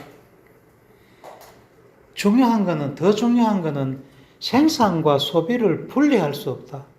생산하면은 반드시 소비하게 돼 있고 그 소비자는 내다 말이에요. 물론 옆에 있는 사람도 소비를 하죠. 그거는 2차적인 문제고 1차적으로는 내가 만들어 놓고 내가 소비한다. 괴로움이라는 것도 스트레스라는 것도 내가 만들고 내가 소비한단 말이에요. 이 커넥션이라는 게 커넥션은 커넥션이지 커넥션인데 왜 내가 스트레스를 받아요? 스트레스를 받는 건 내단 말이에요. 그죠? 내가 스트레스를 만든다는 거죠. 그래 만들어 놓고는 내가 스트레스를 받는다. 냅둬야 된다. 유일한 방법은 냅두는 거다. 시인들이 이제 이런 말을 했죠. 이제 한 50쯤 살다 보면 이제 이런 생각이 들잖아요. 40대까지 암만 그렇게 해도 안 돼요. 40대까지는 암만 냅둬라 해도 뭐 멧돼지 같이 밀고 나오죠. 40대까지는. 저도 그랬으니까. 저도 40대 중반까지는 멧돼지였습니다. 안 되면 되게 하락하고 막 하잖아요. 그런데 남자 나이 45, 6세 되면은 되게 꺾여요. 여자들은 조금 더 빠르다 하던데, 물 흐른 대로 놔두자 하는 생각이 들거든요. 그게 이거예요. Let it be 하는 거. 냅둬라 하는 거죠. 이 비틀즈가 보다가야에 가가지고 그 마시한테 마시가 누구 그 요기한테 가가지고 그 명상을 배우고는 이거를 만들었다 그러거든요. 그래서 냅둬라 하는 거를 만들었고 이 노래를. 근데 이 가사를 보면은 스님한테 명상가한테 배워놓고는 이 마더 메리 수녀 마리아한테 배웠다. 뭐 이렇게 딱 바꿔가지고 노래를 합니다. 부처님한테 배웠다 하면 곡이 팔리겠어요. 그런 거고. 민병도 씨도 산처럼 강물처럼 가슴으로 살고 싶다. 아무런 의미도 없는 마음의 분별에 매이지 말고, 이거 불교에서 하는 핵심적인 얘기잖아요. 그죠? 분별에 매이지 말고 욕망의 성을 쌓아 스스로 갇히지 말고 별고름 불꽃처럼 가슴으로 살고 싶다. 풀꽃에게 삶을 물었다. 흔들리는 대로 놔두라. 물에게 물었다. 흐르는 게 삶이다. 놔두라는 거죠. 산에게 물었다. 견디는 게 삶이다. 놔두라는 겁니다. 냅둬라. 이게 안 되죠. 그죠? 그리고 괴로워하는 게 이제 꺼들려 간다. 존재가 있으면은 어떤 괴로움을 주는 존재, 그게 뭐 어떤 사실이든 어떤 형체든 간에 있으면은 거기에 내가 끄들려 간다. 이 머리채 잡고 이렇게 끄들려 간다. 끄들려 간다. 왜 그렇느냐? 내 마음이 그렇게 된다는 것은 그런 뇌가 있다는 거고, 그 뇌는 바로 이런 뇌가 있기 때문이다. 이게 기본 모드 신경망이라 그래요. 뇌 전체가 아니에요. 이게 뇌의 일부를 보여주는 신경망인데, 기본 모드 신경망이라 그럽니다. 기본 모드 신경망이 앞으로 많이 사회에서도 들릴 겁니다. 이게 모든 문제를 다 만드는 뇌신경망이에요. 괴로움, 번뇌, 이게 다 여기 다 들어있어요. 고집, 자아, 이게 다 여기 다 들어가죠. 이게 있기 때문에 못 내버려두고 꺼들려 간다. 그래서 이런 거를 좀 공부를 해봐야 되고요. 이게 마음이라는 게 일어나는 과정인데, 불교에서는 마음을 대상을 아는 고요한 법, 이렇게 정의를 하잖아요. 그래서 저쪽에 테라와다 같으면 82법이 있는데 그 법 중에 하나가 마음이죠. 열반도 하나의 마음이듯이 법이 하나의 마음이죠. 마음이 하나의 법이죠. 대상을 보면은 알미 생기는데 그걸 인식 과정이라 그러고, 그 인식 과정이 마음이 일어나는 과정이죠. 이 마음이 일어나고 나면은 그 과정이 반드시 체화가 된다. 이거는 우리의 의지와 관계없이 마음이 일어나면은 그 일어나는 마음의 과정, 그건 결국 뇌의 과정이죠. 뇌의 그 과정이 다시 체화된다. 물질화된다. 그게 뇌에 차곡차곡 쌓이게 된다. 왜? 우리가 여러 가지를 계속 인지하게 되니까. 그게 회상돼서 새로운 마음을 만들 수도 있고, 그게 회상 중에는 어떤 거는 망상이 될 수도 있고, 그 다음에 체화된 그 마음이 그 다음 대상을 볼 때에 이게 또 개입을 하죠. 그래서 지난번에 일어났던 그 마음이 다시 지금의 마음에 개입된단 말이에요. 이게 굉장히 중요한 겁니다. 내가 내 지나온 과거에 어떤 경험을 했느냐에 따라 가지고 그 경험의 때가 지금 마음에 묻는단 말이에요. 아주 청명한 순수한 마음으로 대상을 볼 수 없다는 거예요. 나는 이미 옛날부터 살아왔던 사람이고 그 살아오는 과정 중에 마음이라는 것을 불러일으켰고 그 마음이 내 뇌에 체화되어 가지고 있기 때문에 그 체화된 마음이 현재의 인식을 하는데, 현재의 마음을 만드는데 개입을 한다는 거예요.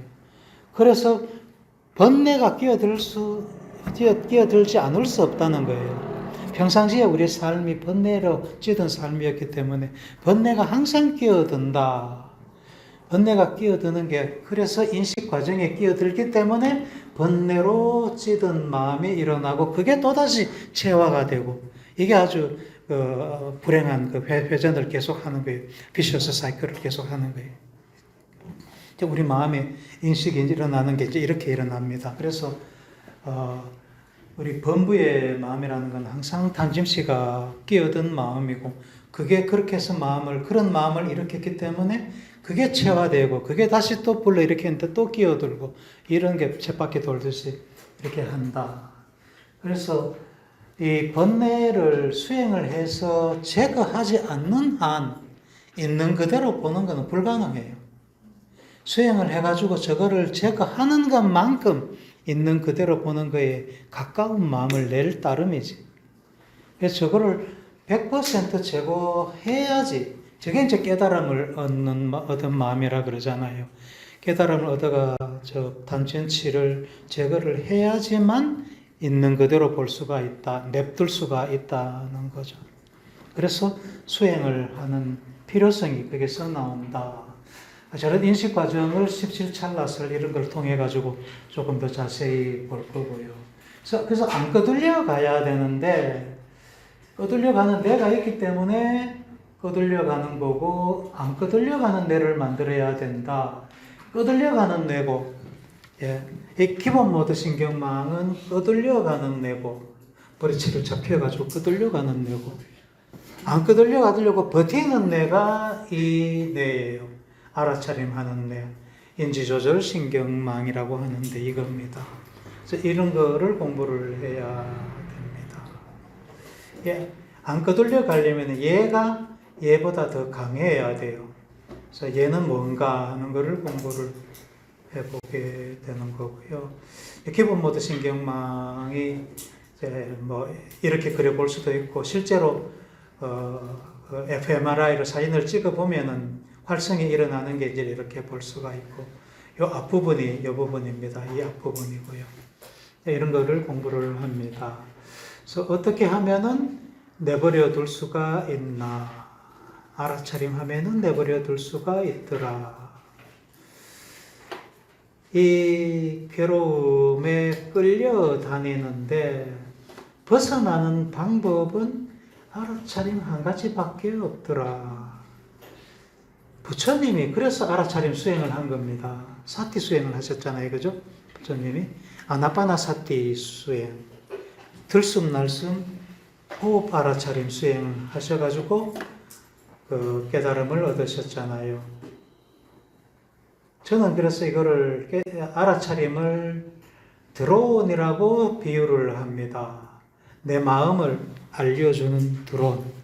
이 드론 하나 띄워놓고 드론한테 내 마음 좀 알려달라 하고 부탁을 해놓은 거예요. 그래서 내가 괴로우면은 괴롭다고 내한테 알려주고, 그래서 내가 알아차림하고, 슬프면 슬프다고 알아차림하고 하는 게 드론을 하나 만들자, 키워놓자. 이게 알아차림입니다. 이거를 마음 근육이기도 하고 그렇게 표현하기도 하고, 이거를 키우는 거를 뇌운동, 이게 마음운동, 그 다음에 뭐 명상, 수행 이렇게 얘기를 할 수가 있겠죠. 그래서 이 드론을 하나, 강력한 드론을 하나 만들자. 괴로울 때 이제 끌려가잖아요. 그죠? 괴로움이라는 마음이 생기면 거기에 이제 꺼들려 간다. 그래서 자꾸 더 괴로워지는 거지. 그게 우울이다 그러면 우울이 점점 더 우울이 심해지는 거죠. 계속 우울한테 끌려가다 보면. 그게 이제 심하면 우울증이 되는 거고. 괴로움이나 우울이나 화로부터 벗어나는 거는 내 마음을 알아차림하는 게 유일한 것 같아요. 제 경험상 다른 방법이 없는 것 같아요. 외국에서는 서양 사람들은 내 마음을 컨트롤하는 거를 stop, think, go, 3스텝이라 그러거든요. 이론적으로는 좋습니다.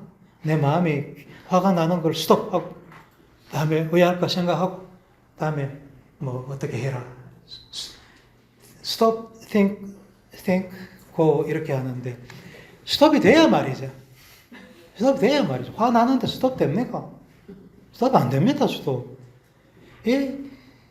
서양 사람들도 참 이게 책상 머리에 앉아가지고 그렇게 이론만 자꾸 만들어내는데 그 문제예요.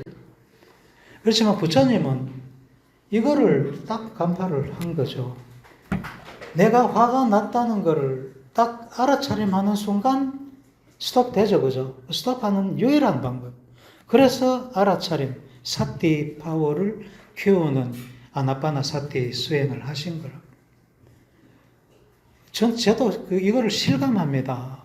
제가 6년째 이제 호흡 수행을 하고 있잖아요.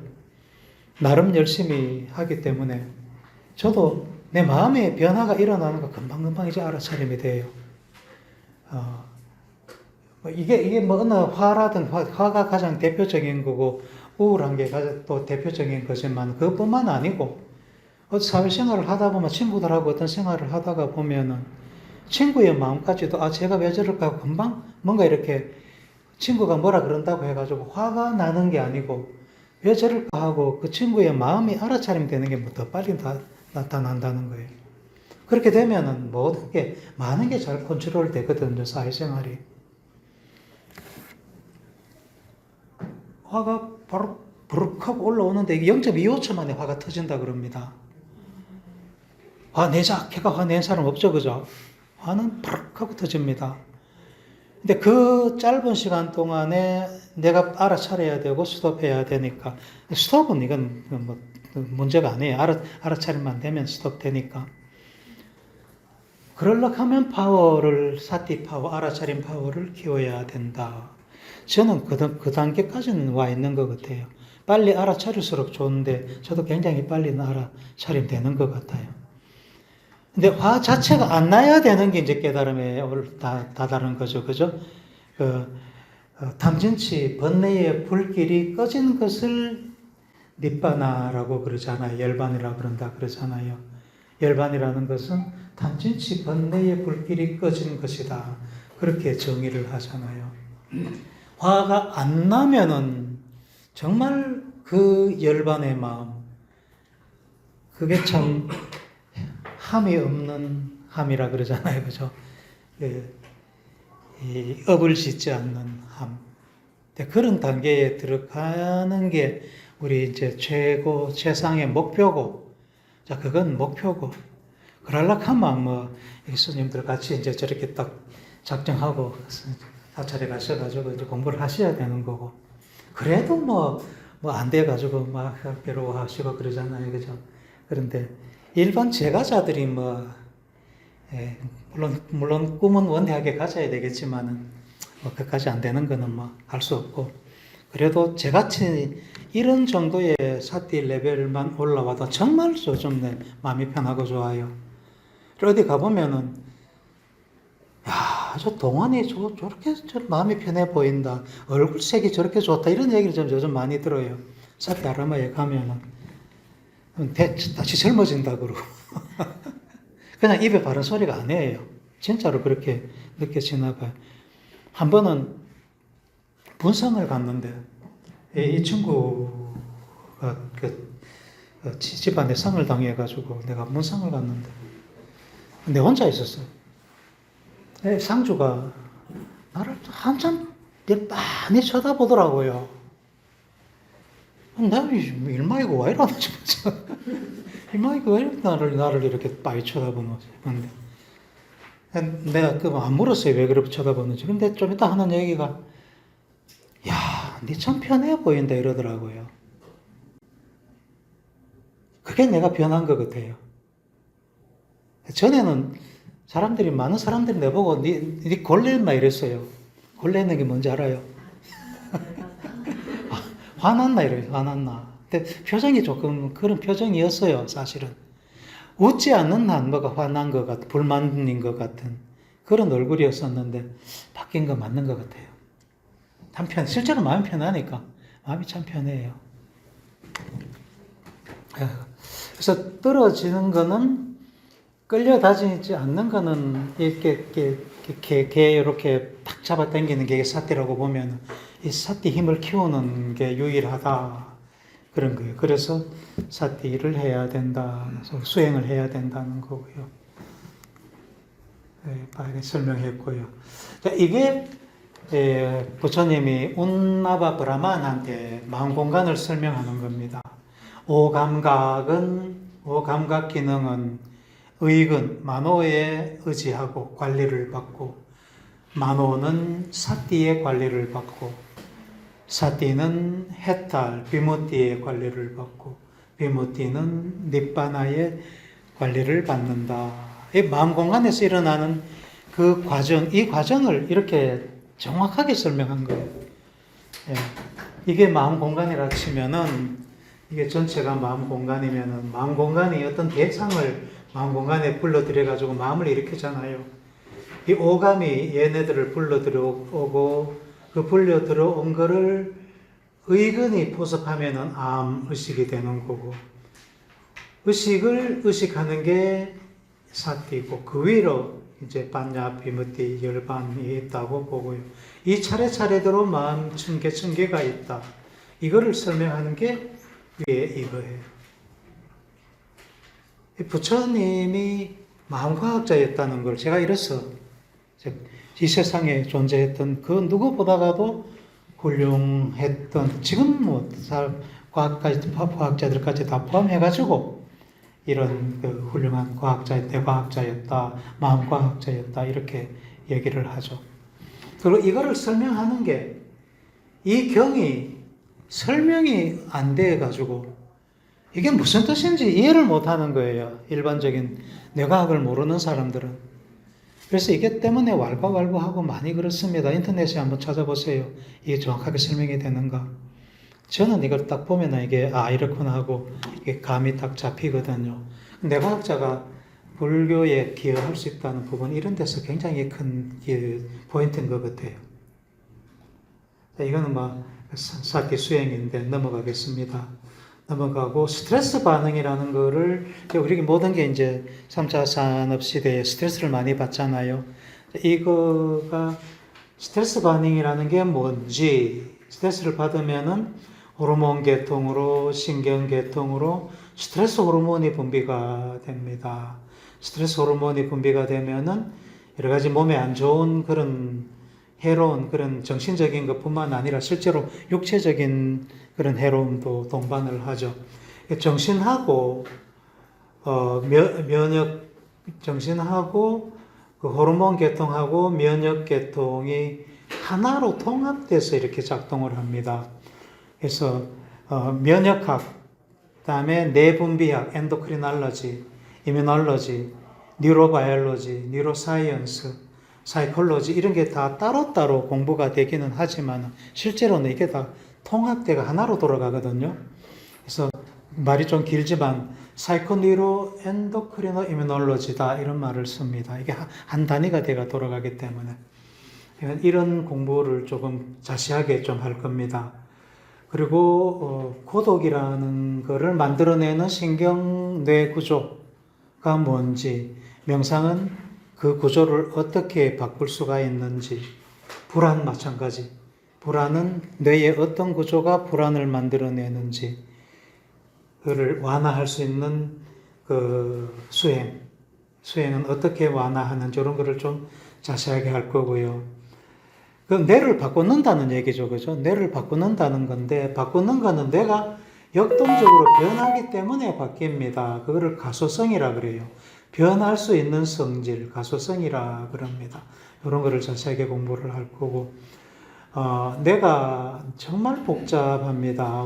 뇌가 뇌신경세포로 돼가지고 있고, 뇌신경세포들이 서로 연결돼가지고 회로를 만들고 있잖아요. 뇌신경 회로를 이렇게 만들고 있습니다.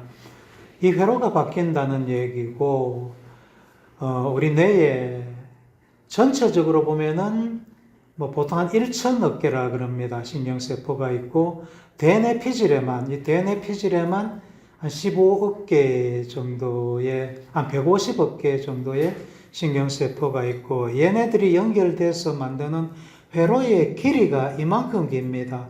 이게 얼마나 기냐 하면은, 우리 적도를, 그림이 없나? 우리 지구 적도를 4바퀴 반만큼 돌릴 수 있습니다. 여러분들 뇌에 있는 회로, 뇌신경 회로를 한 줄로 이으면은 우리 지구 적도를 4바퀴 반이나 돌릴 수 있단 말이에요. 상상이 갑니까? 그 복잡한 회로가 11차원의 공간을 만들면서 연결돼 가지고 있다.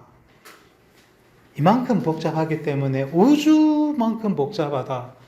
우리 안에서 우주다. 그렇게 표현을 하죠.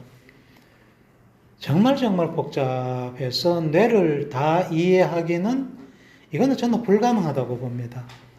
인간이 뇌를 이해하는 거는 이거는 저는 거의 100% 불가능하다고 봅니다. AI가 인간의 뇌를 담는다. 그래서 걱정도 많이 하고 하는데 정보는 기능은 구조에서 나오잖아요, 그죠? 어떤 기능을 하려면은 어떤 구조가 있어야 되는데 AI를 뇌하고 같은 구조로 만들 수가 있을까? 이게 불가능하잖아요. 그래서 뇌를 닮은 AI는 절대로 나오지 못한다. 이건 진리인 것 같고요. 근데 기능적으로 보면은 특정한 기능들은 AI가 훨씬 더 잘하죠. 더하기, 빼기, 곱하기, 나누기 하는 거 보세요. 사람은 택도 없잖아요, 그죠? 안 됩니다. 특정한 기능은 AI가 더 잘하지만은 그 AI가 갖고 있는 마음도 마음이라고 할 수 있느냐 이런 문제부터가 문제가 되죠. 그 AI도 번뇌를 갖고 있을까? AI가 번뇌 갖고 있을 것 같아요. 그래가지고 수행해가지고 지도 깨닫는다고 옆에 앉아가지고 수행할 것 같아요. 그래 한다 하면 재미있겠어, 그죠? 저리 가가 수행하는데 AI가 뚜벅뚜벅 걸어와가지고 삼배하고 앉아가지고 같이 하자, 이거. 그러니까 변한다는 거고요. 그래서 뇌는 신경세포의 활성에서 오는 거가 되고,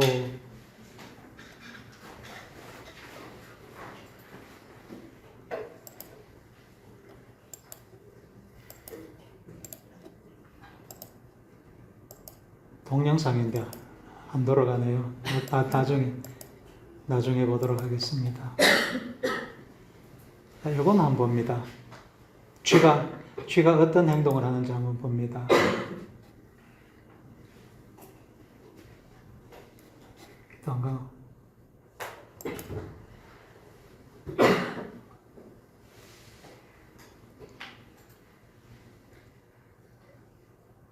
별 마음 없이 지나가죠. 레이저가 꺼져 있습니다. 레이저를 한번 켜줘 봅니다.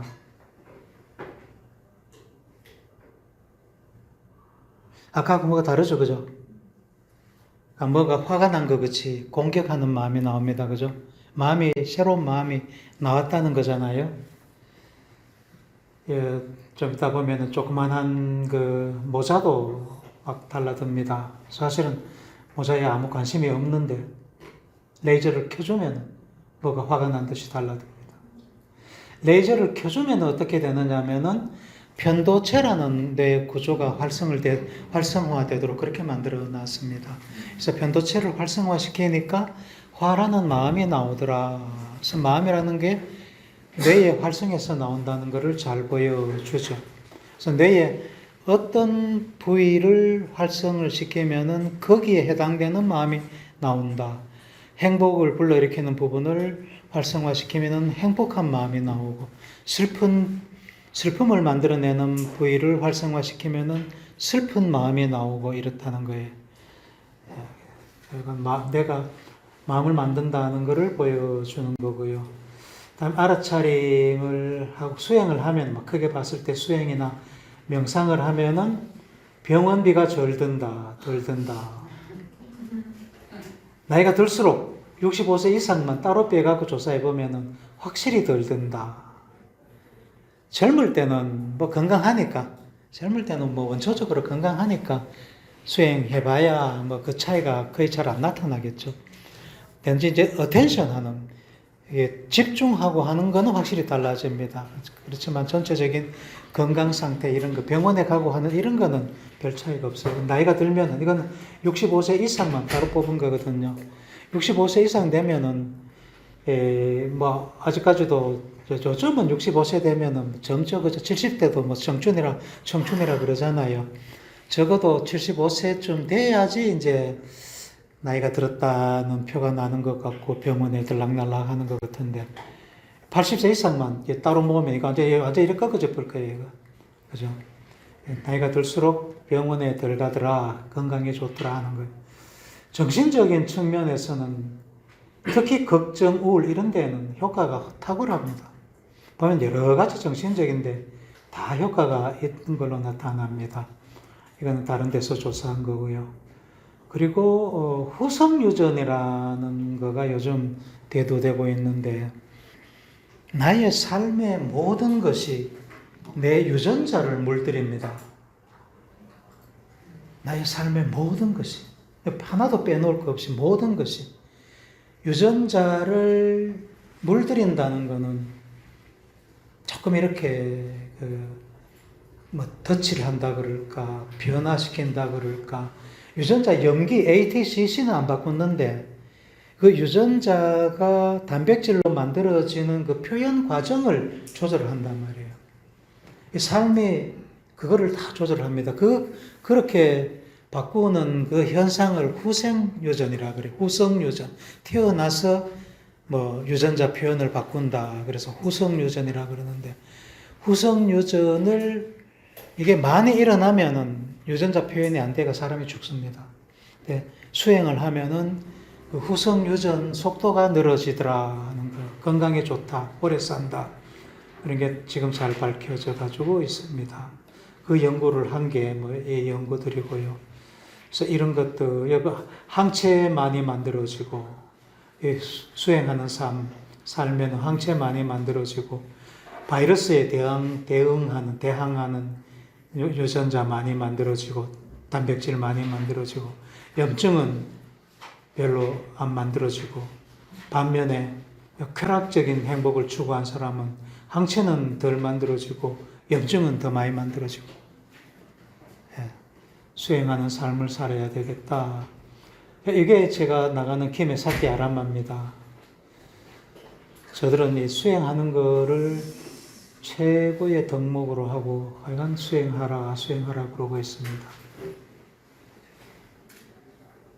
자, 오늘 수업으로서는 첫 수업인데 강의는 이걸로 마치도록 하겠습니다. 질문 있으시면 하시고요. 앞으로는 뭐 수고스럽게 이쪽에 안 나오셔도 좋고, 줌으로 질문하셔도 되고요. 가급적 이쪽에 나오셔가지고 하시면 좋겠죠.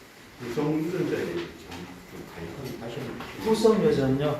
말 그대로는 우리말로는 후성이니까 태어나서 살면서 유전자를 변화시킨다. 그게 유전이 된다는 거예요. 내가 바뀐 내 유전자 표현의 변화가 3대까지, 자식의 자식에까지 전달되는 걸로 지금 알려져 가지고 있습니다. 그래서 그것도 유전이니까 태어나서 만든 유전자가 유전된다는 의미에서 후성 유전인데, 그거는 의역을 한 거고 영어로는 에피제네틱스라고 부릅니다. 제네틱스가 유전이죠. 에피라는 거는 뭐 바깥이라는 뜻인 거예요. 위, 바깥. 그러니까 유전자 바깥 이런 뜻입니다. 유전자 바깥의 유전이다. 그러니까 유전자는 안 건드리고 유전자 바깥에 뭐를 변화시키 갖고 그게 유전되는 거다. 이런 의미에서 에피제네틱스인데, 이걸 그렇게 우리말로 번역하기가 너무 좀 거추장스러우니까, 그래서 이게 태어나서 저런 변화가 일어나니까 후성 유전이다, 그렇게 얘기를 합니다.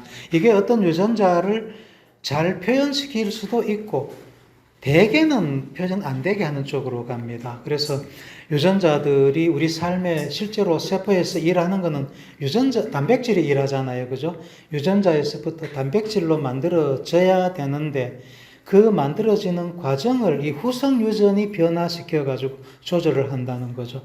후성 유전적 변화가 많이 일어나면 그 표현이 안 됩니다, 대부분. 그러면 단백질이 표현이 안 된다는 것은 유전자에서부터 단백질로 안 간다는 것은 그 유전자가 작동하지 않는다는 거고, 그러면은 우리 생명체 이상이 와서 죽게 되는 거죠. 그걸 후성 유전이라 그럽니다.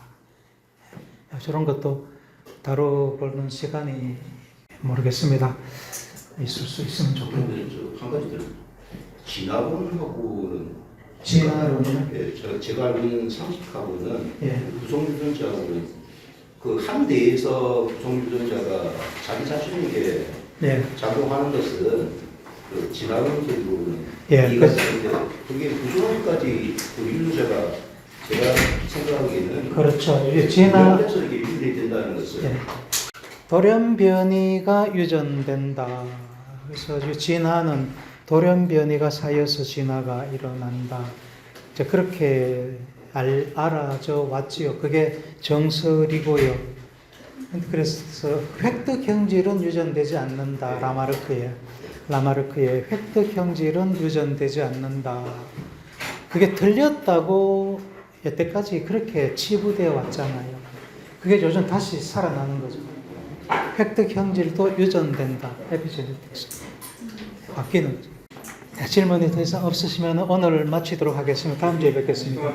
저희가 이번에 중간에 월요일 날에 부처님 오신 날이 껴있어요. 또 있어요, 나? 아. 네, 그래서 수업을 그냥 하신다고 되어 있긴 한데 거의 선악과는 거의 다 스님들은 사찰에 계시기 때문에 예, 부처님 오신 날은 수업할 수 없고요. 네. 없고, 중간고사는 보통 뭐 쉬어도 되는데 그때 수업하겠다는 거고, 부처님 오신 날이 우리가 또 휴강이 되면은 다른 날 줌으로 수업하면 되니까 저녁 시간 하나 잡아가지고 하죠. 아니면 주말 시간 하루 잡아가지고 줌으로 하면 되고요. 예. 그렇게 걱정 안 해도 될 것 같습니다. 예, 마치겠습니다. 수고하셨습니다.